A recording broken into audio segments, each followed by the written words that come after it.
this is Pete Moore, welcome to PCM Guns. In the world of hunting rifles there's a lot of choice, so what do you want? So when something new comes along, it's well worth a look at, and this is the Sabatti Rover Hunter Classic Pro. Though the Rover is not a new model from their stable, they've redesigned it and changed it in various ways.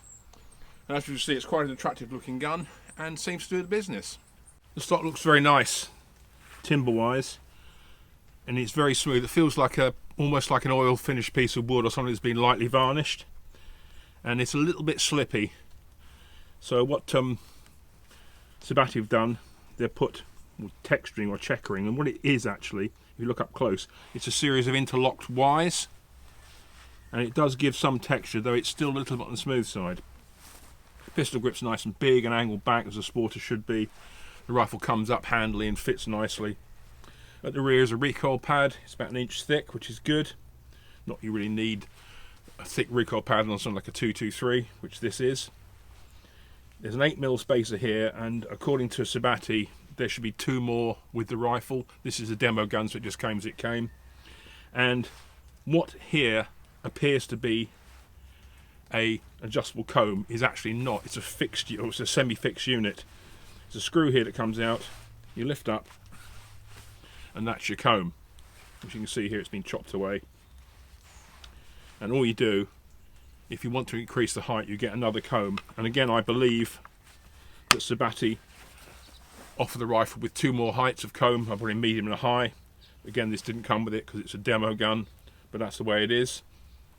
But I suppose it's the easiest way of not having to put a mechanism to actually adjust the comb height, and it doesn't look half bad with this synthetic in here. On that point, this rifle is available with a black synthetic stock as well, which will knock the price down a little bit.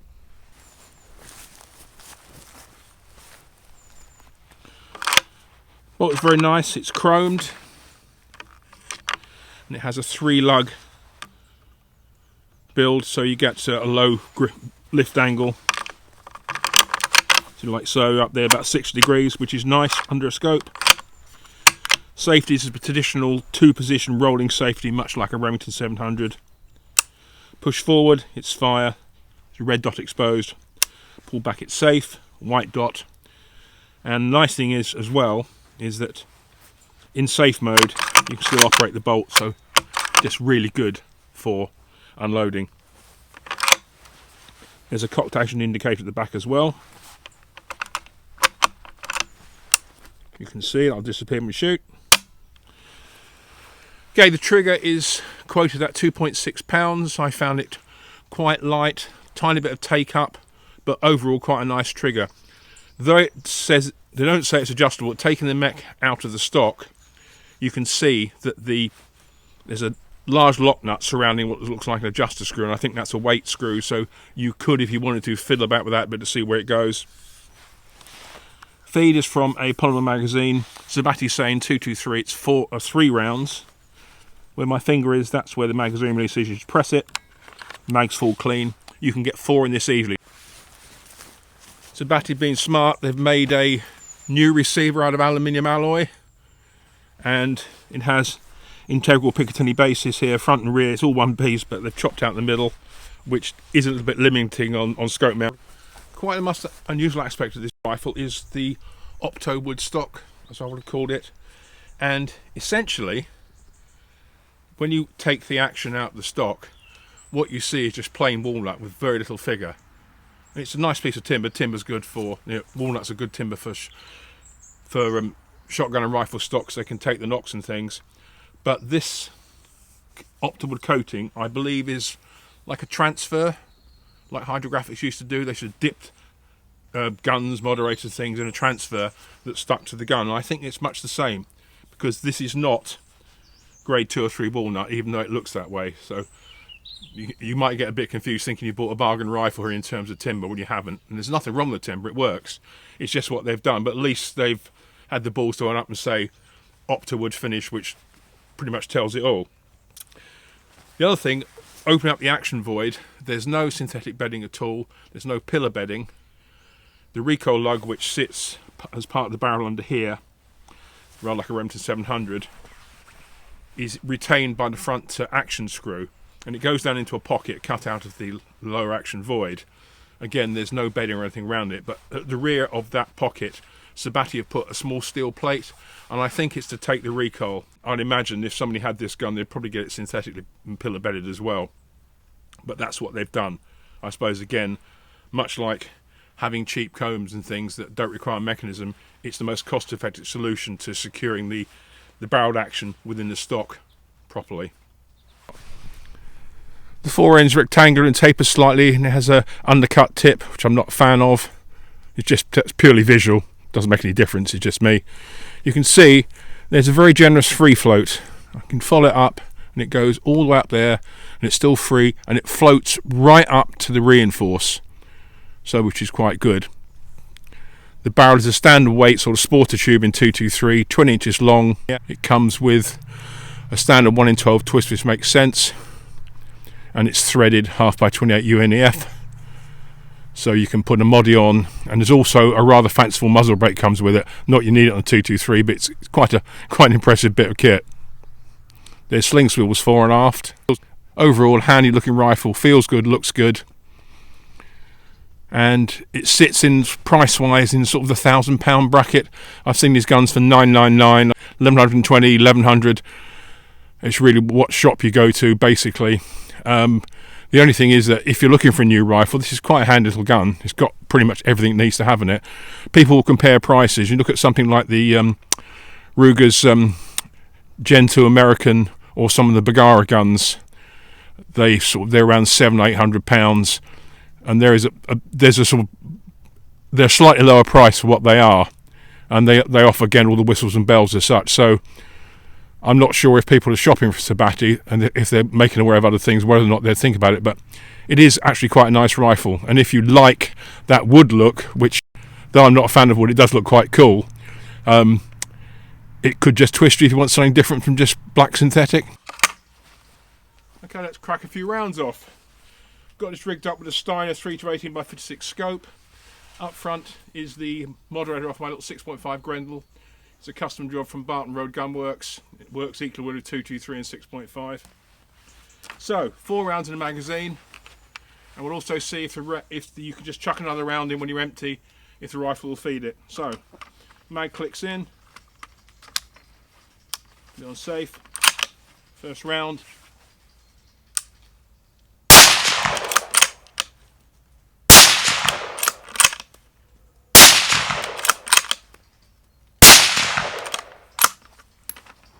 Okay, that's okay. Spare round, just chuck it in.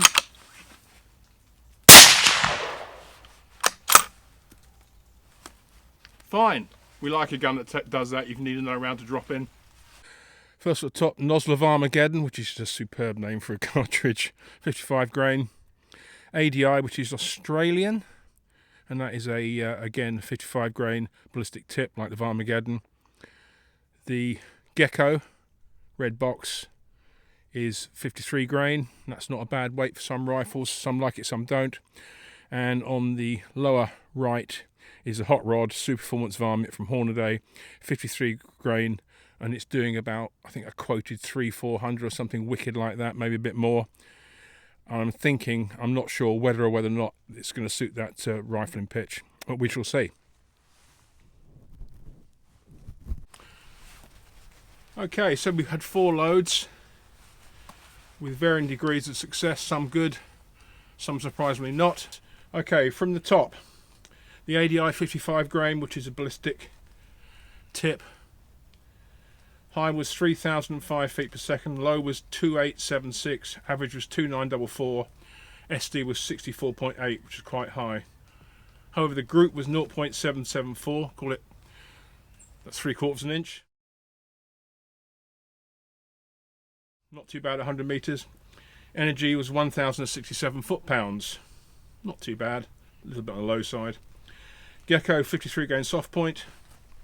High was 3189, low was 3158, average was 3174, standard deviation of 15.6, a lot better. Group was bigger though at 0.939, but still sub 1 inch. Energy was 1196. So it's interesting to see the correlation of energy compared to just 2 grains of bullet weight difference. And that's much more respectable. Nozzle of Armageddon, 55 grain, they call FB tip, which is basically it's a ballistic tip by the look of it. Group was a very pleasing 0.634. Energy was 1128. Velocity was high 3038, low 3017, average 3027, standard deviation 14.8. So really, that's would be the one for me. It's not quite as energy efficient as the Gecko, but when it can shoot just over ½ inch, that's around for me. Finally, the Hornady 52 grain VMAX, which, as I said, is a rocket sled. So high was 3384, low was 3361, average was 3375, standard deviation was 12.7, which for Hornady, who are known not to have amazing standard deviation, is pretty damn good. Group was 2 inches plus, and annoyingly the energy was 1350. So you've got it all there apart from the group size. I just think that that lighter bullet 1 in 12 twist, they just didn't match up. Okay, so that's just 4 rounds. I'd probably try something if I was taking it hunting with my old MO3. I had one 2 to 3 barrel for it. I'd use 60 grain nozzle partitions, and that was really good because you had a bit of extra weight there. You could drive them pretty quickly, and they did, you know, smaller deer like Chinese water deer and muntjac, and up in Scotland, very easy on the road, if you know what I mean. But that's just 4. Overall, this is a nice little rifle, handy. It's not too heavy. I think it weighs about 6.2 pounds or 6.7 pounds, bare-backed, and it's not too heavy when you've got a big scope on it. Perhaps I'd probably put a smaller scope on than this with a compact body. So imagine this with an extra 2 inches of barrel in 6.5 Creedmoor or something similar, and you've got a very, very nice hunting rifle that will do whatever you need to do in the UK and maybe some species abroad.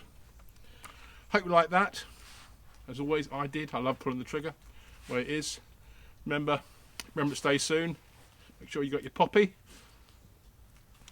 And as ever, if you like what you see, tell your friends. Tell me. It's pmoore.shootingsports@gmail.com. And as always, we've got some more stuff coming down the pipe. And as I always say, and I mean it, shoot straight, be safe. I'll catch you later.